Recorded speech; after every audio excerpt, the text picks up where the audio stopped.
पर्दे कब, क्यों, कैसे मनाए जाते हैं? बहुत साल पुरानी बात है कि एक शख्स जंगल में अपनी बीवी के साथ ज़िंदगी बसर किया करता था और वो दरख्त काट कर अपना और अपनी बीवी का गुजारा किया करता था। लेकिन उस पर बहुत सारे लोगों का कर्ज चढ़ा हुआ था, क्योंकि वो जो पैसे लेके आता था वो उसके पूरे नहीं पड़ते थे। यही वजह है कि उसने अपनी बीवी के साथ फैसला किया कि क्यों ना मैं शहर जाके काम ढूंढूं। उसकी बीवी ने कहा जैसी आपकी मर्जी, और फिर ये कह के वो शहर चले गया और यहाँ उसकी बीवी उसके पास जो कुछ था वो खाकर ज़िंदगी बसर करती रही। एक वक्त ऐसा आ गया कि उसकी बीवी के पास सब कुछ ख़त्म हो गया और उसकी बीवी बादशाह के घर चली गई और वहाँ बादशाह के घर जाके कहती है, बादशाह आप मुझे अपने घर काम पे रख लें और इसके बदले में मुझे सिर्फ 2 वक्त की रोटी दे दिया करें।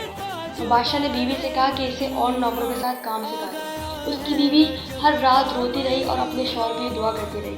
एक रात ऐसा हुआ कि वो रोते रोते सो गई।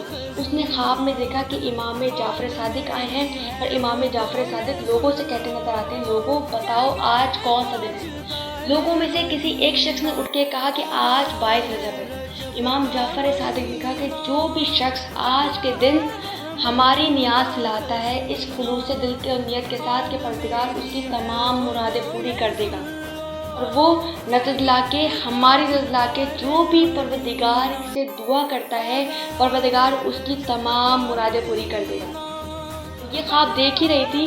ये ख्वाब देखते देखते वो औरत बेदार हुई और उसने देखा कि आज 22 रजब है, और ये देखकर उसकी बीवी नज़र नियाज का इंतज़ाम करने लगी और नज़र नियाज का इंतज़ाम करने के बाद तमाम लोगों में उसने नियाज बांटी।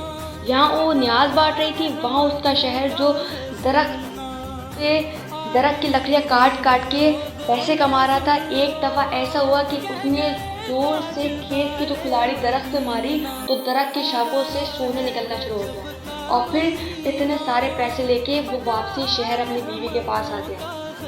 बीवी के पास आया और वो लोग इतने बड़े महल में रहने लगे। उसकी बीवी ने कहा कि आज आपके साथ जो कुछ भी है ना वो इमाम जाफ़र सादिक का सदका है, क्योंकि मैंने उनके कोंडे किए थे। मैंने ख्वाब में इमाम जाफ़र सादिक को देखा था और उन्होंने कहा था कि जो भी 22 रजब को मेरा वास्ता देकर नजर दिलाता है परवरदिगार उसकी तमाम मुरादों को पूरा कर देगा, और आज आपके पास जो कुछ भी है ये उन्हीं का सदका है। और फिर इसके बाद से वो मियाँ बीवी हर साल 22 रजब को कोंडों की नजर लाया करते थे, और ये वाक़या के बाद से हर मुसलमान 22 रजब को इमाम जाफ़र सादिक की नज़र लाते हैं। और सिर्फ 22 रजब को नहीं, अगर आप रजब के किसी भी दिन को इस खुलूस नियत के साथ इमाम जाफ़र सादिक के कोंडे करेंगे तो आप देखेंगे कि आपका सारा साल खुशियों भरा गुजरेगा और यहाँ तक कि आपकी रोज़ी में भी इजाफा होता चला जाएगा।